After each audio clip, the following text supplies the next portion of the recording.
Olá, você já me conhece, eu sou o professor Diogo Comba, o Diogão da redação de Português e Literatura também. É assim que você me encontra aqui no YouTube, no Facebook e no Instagram, Professor Diogo Comba. Sabe qual é o tema de hoje? Hoje a gente vai falar sobre um dos grandes desafios brasileiros, o acesso à moradia digna. Na verdade, a gente vai iniciar uma série de vídeos sobre este tema. Hoje, focando nos verdadeiros paradoxos que a gente enxerga no mundo e especialmente no Brasil, seja no Rio de Janeiro, seja em São Paulo, em grandes metrópoles brasileiras. A gente vai observar, a gente vai analisar, a gente vai discutir os verdadeiros, os enormes paradoxos que encontramos no que diz respeito à habitação, no que diz respeito ao acesso à moradia digna. E para isso, a gente vai partir de um texto sobre um trabalho de Johnny Miller, um fotógrafo norte-americano. Recentemente, alguns anos atrás, uma foto dele mostrando uma paisagem da África do Sul viralizou, mostrando o tremendo paradoxo naquela localidade. Uma área muito pobre, bem próxima de uma área bastante rica. Sim, é a África do Sul,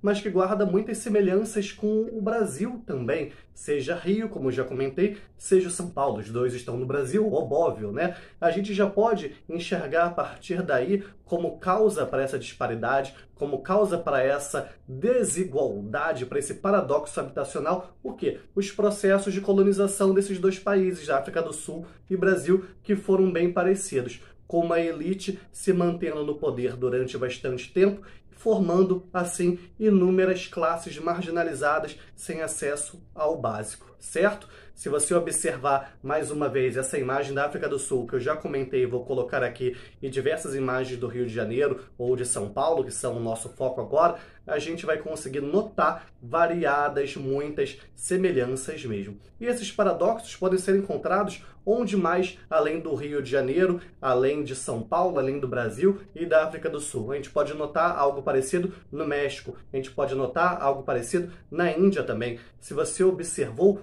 apenas países que antes a gente chamava de subdesenvolvidos, hoje emergentes ou em desenvolvimento, que sofreram muito com seus processos de colonização.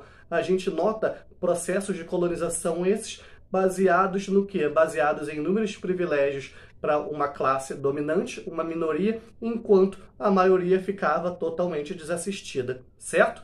A gente vai observando com isso que uma desigualdade a todo momento muito forte, presente, e de que modo essa desigualdade se concretiza, se personifica na arquitetura, na organização urbana, um tanto quanto muitas vezes, veja bem a palavra tosca, digamos assim, toda tremendamente desordenada. A gente falou do México, você já deve ter observado, por exemplo, que eu tô aqui, ó, com a minha camisa do Chaves, mais uma vez. Olha só, os próprios Chaves já é um exemplo. Um menino de rua que mora de favor ali numa vila, num barril. Sim, há pormenores ali, há detalhes ali ao longo da saga que a gente não precisa entrar em maior profundidade agora. Mas olha só a vila onde os personagens moram. Pelo jeito, um local muito pobre, enquanto lá a Dona Florinda tem uma casa maior, o Seu Madruga já tem uma casinha menor, bem pouco equipada, vive devendo o aluguel, certo? Tá vendo? A partir de Chaves do 8, a gente já pode entrar um pouquinho nessa discussão.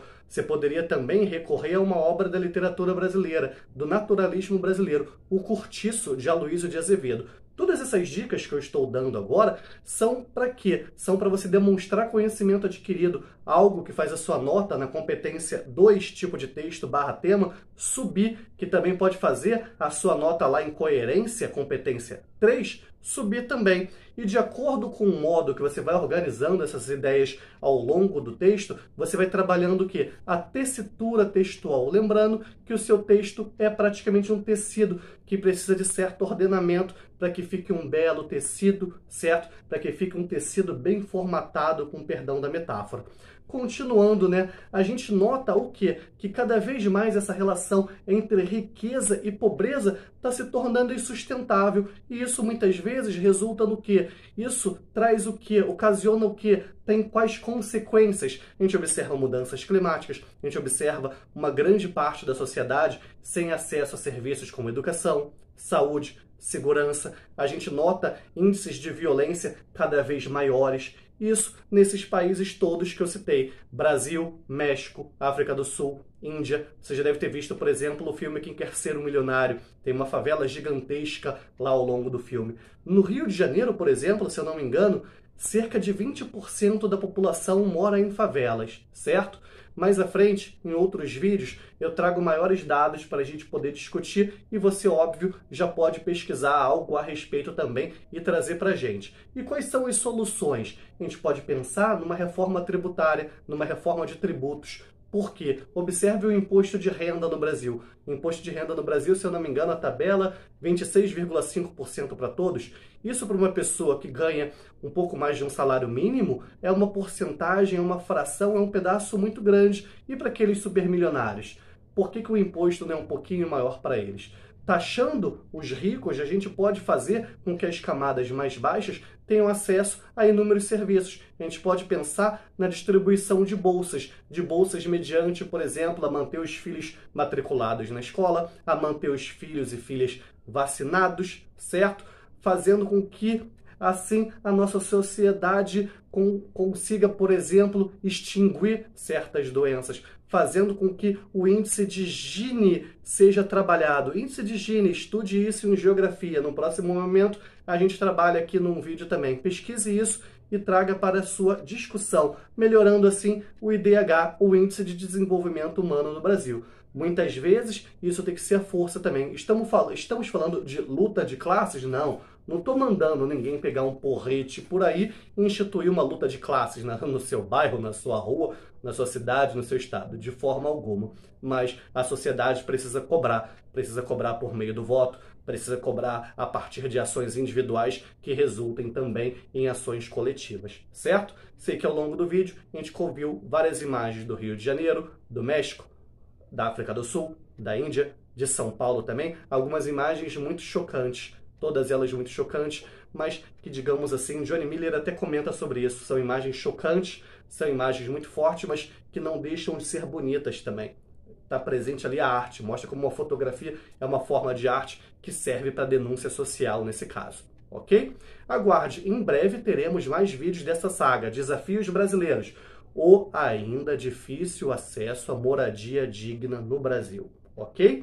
Teremos mais vídeos falando sobre, por exemplo, a questão da favelização nas grandes cidades brasileiras, a questão dos moradores de rua nas grandes cidades brasileiras, das moradias precárias e por aí vai. Não se esqueça de se inscrever no canal, de deixar o seu like, de ativar o sininho e compartilhe esse vídeo com seus amigos, familiares e seja lá quem for. Que a força e a inspiração estejam com vocês, sem dizer adeus jamais. Eu sou o professor Diogo Comba, o Diogão da redação de Português e Literatura também.